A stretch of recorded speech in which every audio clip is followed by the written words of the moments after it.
अगर आपको भी टॉपर बनना है और आपको वो चीज़ें नहीं मिल पा रही हैं कि जहाँ से टॉपर्स जो है वो जिन चीज़ों को फॉलो करके टॉपर बनते हैं वो कौन सी हैं, तो आपने इस वीडियो को देखना है। इस वीडियो में हम बहुत ज़्यादा वो वाली चीज़ों को डिस्कस करेंगे जिससे आपका जो है टॉपर बनने का रेशो ज़्यादा हो जाएगा। अब जहाँ तक बात आती है ना कि सबसे पहली एक चीज़ जो होती है, जो सबसे ज़्यादा स्टूडेंट्स मिस्टेक करते हैं, वो क्या करते हैं, टीचर्स को चेंज करते हैं। बार बार बार बार आपको एक टीचर का कोई तरीका पसंद नहीं आ रहा, आपको आप टीचर से थोड़ा सा अनॉय हो गए हो, तो आप टीचर्स पे रिलाई नहीं करते हो, आप टीचर चेंज कर लेते हो। आप उस टीचर को भी टाइम नहीं देते हो। जब आपका ईयर स्टार्ट हो रहा है, आपके पास उस टाइम पर टाइम है, आप भले एक दो तीन जितने भी हैं आपने चेंज करने हैं आप करो, लेकिन जो है आपने पूरा साल जो है आपने जब एक टीचर को डिसाइड कर लेना है, आपने उस पर स्टिक रहना है। हो सकता है कि आपको उनकी कोई चीज़ें पसंद ना आए, हो सकता है वो कभी आपको हार्श पढ़ाएं, हो सकता है आपको उनकी कॉन्सेप्ट कभी कभी समझ भी ना आए। लेकिन क्या होता है कि जब आप बार बार टीचर चेंज करते हो तो वो आपका बार बार कॉन्सेप्ट भी चेंज होते हैं, आपका बार बार माइंड भी चेंज होता है, और आपको उनके साथ अपना एक वो जो आपकी एक वो पेस होती है ना, वो बिठाने में टाइम लगता है, और इसी में ही पूरा साल गुजर जाता है। तो ये वाला काम नहीं करना है, बिल्कुल भी नहीं करना। और ये सबसे बड़ी मिस्टेक है, ये कॉमनली मिस्टेक है कि एक तो बर्दाश्त नहीं है, तो वो जब हल्का सा टीचर ने कुछ कह दिया तो भाई अब चेंज करो, अब ये समझ नहीं आ रहा है तो अब नहीं, अब इनको चेंज करो। और फिर एक और चीज़ होती है, जब आपका पेपर पास आ रहा होता है तो 3 मंथ्स बिफोर जो है आप लोग एक नया ट्यूटर हायर कर लेते हो कि जी ये मुझे क्रैक कोर्स करवा देगा। तो ऐसा नहीं होता। आपको एक टीचर के साथ पूरा जो है आपको अपना जो सेमेस्टर है वो लेकर चलना है, ताकि आपका और उनका जो है वो जो भी केमिस्ट्री है वो सिंक इन हो। उनको पता होगा उन्होंने आपको क्या पढ़ाया है, और आपको भी पता होगा कि आपने उनसे क्या पढ़ा है, आपको क्या समझ नहीं आ रहा है। एक चीज़ होती है, वो एक जो आपकी वाइब होती है ना, वो उनके साथ मैच हो जाती है। ये मैं जेंजी टर्म में बोल रही हूँ क्योंकि ये वीडियो भी जेंजीज के लिए ही है ज़्यादा। दूसरी चीज़ आ जाती है कि एक प्रोक्रेस्टिनेशन वाला एक जो हमारे यहाँ एक आदत पड़ चुकी हुई है, हम लोग ये करते हैं। अच्छा, ये सिर्फ पढ़ाई को लेकर नहीं है, ये हर काम को लेकर है। अच्छा अभी नहीं, मैं कल करता हूँ, परसों करता हूँ, आज करता हूँ, थोड़ी देर बाद करता हूँ, ये वाला काम नहीं।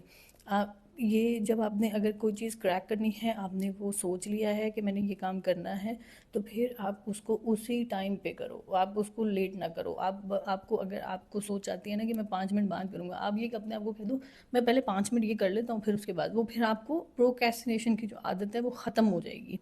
आपने अपने आप को, और ये चीज़ नहीं करनी है कि आपने ना फ़ौरन अपने माइंड को ट्रेन करना है कि आप इस टाइम पर जो हो, आप मार्क्स के पीछे नहीं भागना, आपने रैंक्स के पीछे नहीं भागना। आपने सिर्फ और सिर्फ ये दिमाग में रखना है कि यार मैं स्टडी कर रहा हूँ, मैं अच्छा कर रहा हूँ या बुरा कर रहा हूँ, लेकिन मैं कर रहा हूँ, मैं एफर्ट डाल रहा हूँ। आपने दिन में, अब कुछ लोग होते हैं वो सोचते हैं मैं सुबह 5 बजे उठ के पढ़ूंगा, जब वो 8 बजे उठते हैं तो उनका मूड ख़राब हो जाता है, फिर कहते हैं अच्छा मैंने तो 3 घंटे पहले ज़ाया कर दिए, अब मैं और क्या करूँ। फिर वो उसकी वो पूरी गिल्ट लेके चली जानी, और वो अपने अपने माइंड को वो सिग्नल दे जाने कि जी अब तो ये नहीं हो रहा, ये तो मैंने इतना टाइम बर्बाद कर दिया, तो अब इसका क्या ही फ़ायदा है।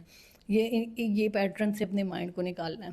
तो जब भी आपको लगे कि आपका माइंड आपको ये वाली हरकतें करवा रहा है, उसी टाइम पर अपने माइंड के ऑपोजिट आपने काम करना है। थोड़ा सा इसमें एनर्जी लगेगी, ऑब्वियसली पैटर्न्स बन चुके हैं, उनको चेंज होने में टाइम लगेगा, लेकिन ये पैटर्न भी आपने खुद डेवलप किया, और ये वाले पैटर्न, अगर आपको ज़िंदगी में कुछ करना है तो ये वाले पैटर्न्स भी आपको खुद डेवलप करने पड़ेंगे। तीसरी चीज़ ये है कि आपने कंपेयर नहीं करना अपने आप को किसी से भी। अच्छा जी मैं तो इतना टाइम वेस्ट कर दिया है, अब वो इतना पढ़ चुका है, वो इतना कर चुका है, अब मैं क्या करूँगा, मैं कैसे करूँगा, ये वाला काम नहीं है। आपने जिस दिन सोच लिया है कि अब मैंने कि इस जगह पे पहुंचना है, तो फिर आपको अपने से आगे पीछे लोगों को कंपेयर करके कुछ नहीं मिलेगा। आपको अपने ऊपर फोकस करना है। आपने इस तरीके से अपने आप को करना है कि यार जब आप रात को सो, तो आप एक दफ़ा अपने आप से पूछो क्या आज मैंने अपना बेस्ट दिया, क्या आज जो है मैं अपना जो है मैं अपना जितना पढ़ पढ़ चुका हूँ, क्या मैं उससे सेटिस्फाइड हूँ।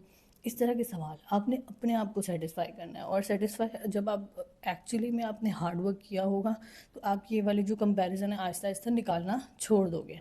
तो ये अपने अंदर ये कॉन्फिडेंस बिल्ड करें कि भाई मैं जो हूँ, अपने आप से अपने नेगेटिव बातें नहीं करनी है।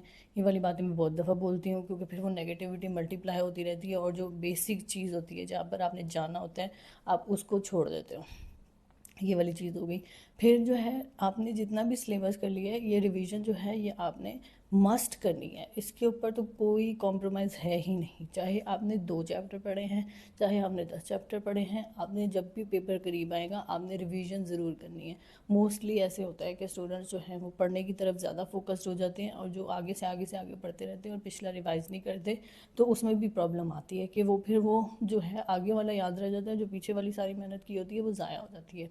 तो ये कुछ टिप्स एंड ट्रिक्स हैं, अगर आप इनको फॉलो करोगे ऑब्वियसली इसमें टाइम लगेगा, क्योंकि चीज़ें जो है हमने इतनी देर से अपने आप को उन्हीं चीज़ों के आदी बनाया हुआ है, तो फिर हमारे लिए प्रॉब्लम आती है। और मैं आपको एक बात बताऊँ, रिवीजन में ना जब जो बच्चे कुरान पाक हिफ्ज़ करते हैं, अब उनको अरबी नहीं आती, लेकिन उसके बावजूद उनको जो पहले उनको पढ़ाने का पैटर्न क्या होता है, पहले वो जो पढ़ रहे होते हैं जिस पारे पे होते हैं वो पढ़ रहे होते हैं, फिर उस पारे का जो उन्होंने पिछला सारा पोर्शन पढ़ लिया होता है वो सुनाते हैं, और पीछे से एक आधा पारा सुनाते हैं, मतलब कि एक का पारा हो गया, आधा पारा हो गया, लेकिन उन्होंने पीछे से भी करना है। ये पूरा रिवीजन का पैटर्न होता है। अब आप सोचो, एक ऐसी बुक जिसकी ज़ुबान भी आपको नहीं पता, जो आपको समझ भी नहीं आ रही है, लेकिन आप उसको इसी एक पैटर्न की तरह आप उसको आगे जो है पूरी जो वो पूरी कुरान पाक की बुक है आप उसको हिफ्ज़ कर लेते हो। कैसे, मतलब जो बच्चे जो ये करते हैं, जो हिफ्ज़ कर चुके होंगे वो रिलेट करेंगे इस बात से। लेकिन अगर आप एक ऐसी बुक को सिर्फ़ और सिर्फ रिवीजन तरीके से करने की वजह से, जिसको आपको कुछ नहीं समझ, आपको एक लफ्ज़ का मतलब नहीं वो पता कि एग्जैक्टली इसका मतलब क्या है, आप उसको पूरा हिफ्ज़ कर लेते हो। तो फिर जो बच्चे जो ये करते हैं वो ऐसे ही हिफ्ज़ करते हैं। तो वो किस तरीके से, रिवीजन की पावर से, रिवीजन साथ साथ लेकर चलनी है। आपने आज अगर आपने फॉर एग्जांपल आपने आज एक चैप्टर पढ़ा है, आपने पीछे से एक चैप्टर ज़रूर रिवाइज करना है, रिवीजन को साथ साथ लेकर चलना है। तो ये सारा पैटर्न होता है, और आप इन चीज़ों को फॉलो करोगे तो आई होप जो है आप अपने एग्ज़ाम में अच्छे तरीके से अच्छा इम्प्रूव करके अच्छे मार्क्स के साथ अटैम्प्ट कर पाओगे। This is all for now, thank you so much for watching.